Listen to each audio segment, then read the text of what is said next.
बिस्मिल्लाहिर्रहमानिर्रहीम। आज हम फ़ेल, फ़ाइल और मफ़ूल के बारे में। फ़ेल किसी भी काम का करना या होना फ़ेल कहलाता है। यानी कोई भी ऐसा काम जो हम करते हैं फ़ेल कहलाता है। फ़ाइल काम करने वाले को फ़ाइल कहते हैं, यानी कोई भी ऐसा शख्स जो काम कर रहा है फ़ाइल कहलाता है। मफ़ूल जिस चीज़ पर काम हो रहा हो उसे मफ़ूल कहते हैं, यानी कोई भी ऐसी चीज़ जिस पर काम हो रहा है मफ़ूल कहलाता है। और अब हम मिसालों के ज़रिए समझेंगे। अम्मी ने फल काटे। अम्मी फल किसने काटे? अम्मी ने। इसलिए अम्मी कौन है? फ़ाइल, यानी जो काम कर रहा है उसे क्या कहेंगे? फ़ाइल।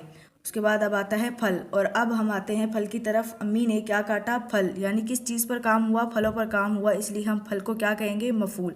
और अब काटे। काटे क्या है? एक काम है, यानी काटना एक काम है, इसलिए हम काटने को क्या कहेंगे? फ़ेल कहेंगे, यानी किसी भी किए जाने वाले काम को फ़ेल कहा जाता है। और अब आते हैं दूसरी मिसाल की तरफ। माली। माली क्या है? फ़ाइल, यानी माली जो काम कर रहा है इसे क्या कहेंगे? फ़ाइल कहेंगे। और अब आते हैं पौधे की तरफ। पौधा क्या है? चीज़ है, जिस चीज़ पर काम हो रहा है उसे कहेंगे मफ़ूल, और इसमें पौधा हमारा मफ़ूल है। लगाया।